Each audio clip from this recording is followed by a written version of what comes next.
नमस्ते। तो आप सुन रहे थे सियाराम शरण गुप्त की लिखी मार्मिक कविता एक फूल की चाह, जो निम्न जाति के वर्ग के लोगों की पीड़ा को दिखाती है। तो आज हमारा ये अंतिम वीडियो है। इसमें 13, 14, 15वां, 16वां और 17वां काव्यांश मैं समझाने जा रही हूँ। तो ध्यान से सुनिएगा। क्या हुआ था? सुखिया के पिता को मंदिर से निकाल दिया था और उसको पुजारी ने पकड़ लिया था। जितनी भी जनता थी उनने उन्हें मारा था और न्यायालय भेज दिया था। क्या होता है, उसी प्रक्रिया, उसी का वर्णन चल रहा है। मेरे हाथों से प्रसाद भी बिखर गया सबका सब, हाय अभागी बेटी तुझ तक कैसे पहुंच सके अब। सुखिया का पिता अपनी पीड़ा व्यक्त करता है कि मेरे हाथों से प्रसाद, जो मेरे हाथों में फूल प्रसाद था, वो सब बिखर गया सबका सब। हाय अभागी बेटी, तो कितनी अभागी है, तेरा पिता कितना अभागा है, कैसे पहुंच सके अब तुझ तक मैं तेरी ये छोटी सी इच्छा, ये देवी माँ का प्रसाद तुझ तक नहीं पहुंचा सकता। क्यों अभागा कहा? क्योंकि इस छोटी सी इच्छा भी उनके लिए बहुत बड़ी बन चुकी थी। न्यायालय ले गए मुझे वे, कहाँ ले गए? न्यायालय ले गए मुझे वे, 7 दिवस का दंड विधान मुझको हुआ था मुझसे देवी का महान अपमान। सुखिया का पिता कहता कि मुझे जो लोग पकड़े थे, जिन लोगों ने मुझे पकड़ लिया था, वे मुझे पकड़कर कहाँ ले गए? न्यायालय ले गए और मुझे 7 दिन का सजा सुना दी गई। 7 दिन जेल के अंदर रख दिया गया। मुझको हुआ था मुझसे। वो स्वीकार करता है कि हाँ, मुझसे गलती हुई थी। कौन सी गलती? कि मैंने देवी माँ का अपमान कर दिया था। कैसे किया वो अपमान? कि मैंने अछूत होने के बाद भी मंदिर में प्रवेश करने का गुनाह किया था। आगे देखें। मैंने स्वीकृत किया दंड, वह जो 7 दिन की सजा सुनाई गई, मैंने उसे स्वीकार किया। क्यों स्वीकार किया होगा सुखिया के पिता ने? क्योंकि सुखिया के पिता के पास दूसरा कोई चारा ही न था। बहुमत सवर्णों का था और सब उस पर पिल पड़े थे, इसलिए उसने स्वीकार करना ही उचित समझा। तो मैंने स्वीकृत किया दंड, वह शीश झुकाकर चुप ही रहे, बिना बोले शीश झुकाकर दी गई सजा को स्वीकार कर लिया। उस असीम अभियोग दोष का क्या उत्तर देता, क्या कहे? वही बात फिर दोहरा रहा है कि असीम अभियोग माने जो दोषारोपण किया गया, जो गलती लगाई गई, उससे जो गलती हुई। असीम माने जिसकी कोई सीमा नहीं थी। मंदिर में प्रवेश करने का अपराध मैंने किया था और उसका मैं क्या उत्तर देता? मेरे पास कोई उत्तर नहीं था। 7 रोज ही रहा जेल में, या कि वहां सदियां बीती। सुखिया का पिता कहता कि कहने को तो मैं 7 दिन ही जेल में रहा, लेकिन ऐसे लगा कि वर्ष, सदियां बीत चुकी हों। अविश्रांत वर्षा करके भी आंखें तनिक नहीं रीती।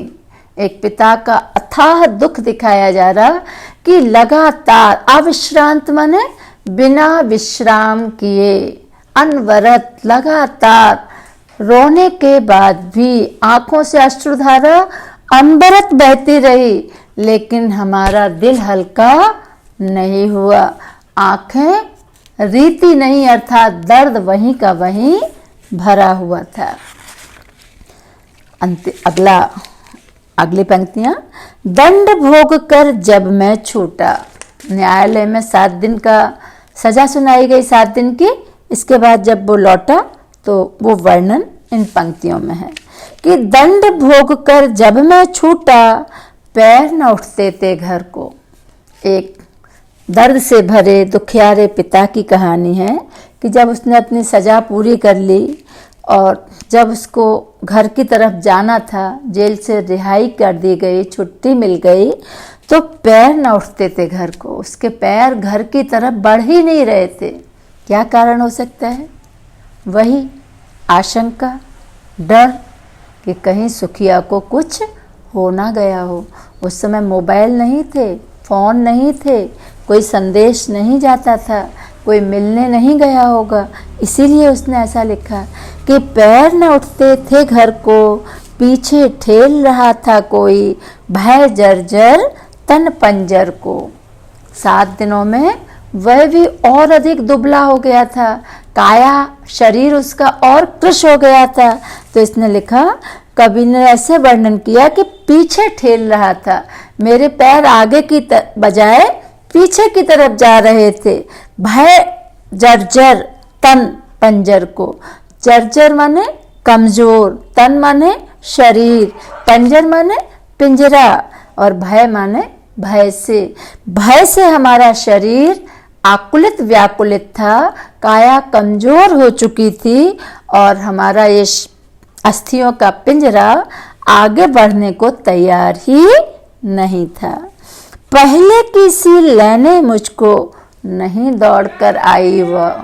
इन पंक्तियों में फिर एक पिता का बहुत सुंदर सा मनोविज्ञान दिखाया है कवि ने कि पहले की सी, जब बच्चा घर में होता है और पिता बाहर से आते हैं तो बच्चा उत्साह से भर जाता है, दरवाजे तक आता है, उसकी हंसी खिलखिलाहट में बदल जाती है, चेहरे पर एक रौनक आ जाती है, बाबा को पकड़ने के लिए दौड़ता है। तो पिता को संदेह है कि कहीं सुखिया को कुछ हो ना गया हो, तो वो कहता है कि पहले की सी लेने मुझको नहीं दौड़कर आई वह। जैसे पहले वह दौड़कर मुझे लेने आ जाती थी बाहर, आज वैसा कुछ नहीं था, सन्नाटा पसरा हुआ था। उलझी हुई खेल में ही है अब की दिन दिखाई वह, लेकिन वह अपने मन को सांत्वना दे रहा है, दिलासा दे रहा है कि कहीं कोई अनहोनी नहीं है। हो सकता है कि मेरी बेटी खेल में उलझी हो, और खेल में तो बच्चे सब कुछ भूल जाते हैं, इसीलिए वो बाहर नहीं आई। अगली पंक्तियां क्या हैं? उसे देखने मरघट को ही गया दौड़ता हुआ वहां।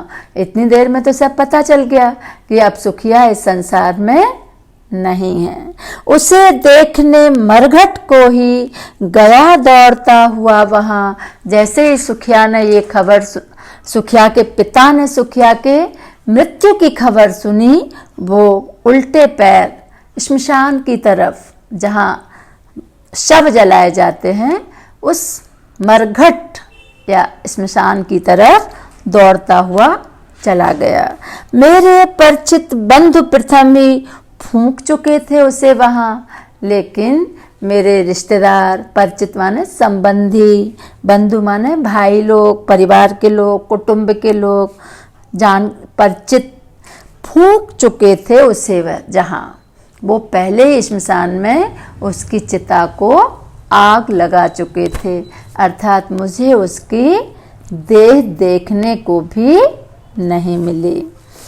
बुझी पड़ी थी चिता वहां पर, छाती धधक उठी मेरी। पिता अपने दुख का बयां करता है कि सुखिया की चिता तो बुझ गई थी, वो तो जल चुकी थी, लेकिन मेरी छाती धधक उठी दुख से, दर्द से।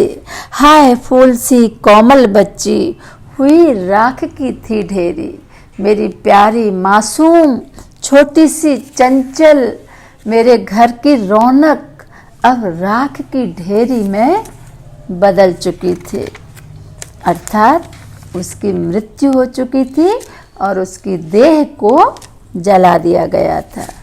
अंतिम पंक्तियां ध्यान रखना, कविता बहुत लंबी है, लेकिन ये कुछ अंश है, और जो 17 काव्यांशों के रूप में आपको आपकी स्पर्श भाग 2 में दिए गए हैं, और मैं ये अंतिम पंक्तियों की व्याख्या कर रही हूँ। अंतिम बार गोद में बेटी, तुझको ले न सका मैं हा। सुखिया का पिता कहता कि मैं कितना दुखी बाप हूँ, मैं कैसा अभागा पिता हूँ कि मैं अपनी बेटी को ही अपनी गोद में नहीं ले सका, उसका चेहरा अंतिम बार नहीं देख सका। एक फूल, माँ का प्रसाद भी तुझको दे न सका मैं, हाँ। और तूने कौन सी बड़ी ख्वाहिश की थी? केवल एक देवी माँ को चढ़ा हुआ प्रसाद का एक फूल ही तो मांगा था, और मैं तुम्हें वो दे नहीं सका। मैं कैसा अभागा पिता हूँ कि मैंने निम्न जाति में जन्म लिया और मेरे कारण तुम भी अछूत कन्या बनी, और जिसके कारण हमें मंदिर में प्रवेश वर्जित रहा, और जिसके कारण महामारी से ग्रस्त मैं तुम्हें एक छोटा सा फूल नहीं दे पाया और मैंने अपनी बेटी को खो दिया। तो एक दर्दीले पिता की दर्द भरी एक कविता है, लेकिन कवि ने असवर्ण जाति के लोगों के दर्द को दिखाया है और जाति वर्ग के संघर्ष को दिखाया है। इस कविता के माध्यम से आपको सोचना है कि वर्ग भेद और जाति भेद जहाँ भी है, हमें उसे शिक्षा के द्वारा, सत प्रयासों के द्वारा, सत विचारों के द्वारा जितने शीघ्र हो सके उसे समाप्त करना है और अपने समाज को और देश को आगे ले जाना है। तो ये कविता आप वीडियो चलाएंगे तभी आपको बहुत अच्छी तरह से समझ में आएगी और आप विकल्पात्मक प्रश्नों की तैयारी अच्छी तरह तभी कर पाएंगे जब विषय वस्तु आपको पूरी तरह अंदर उतर जाएगी। धन्यवाद।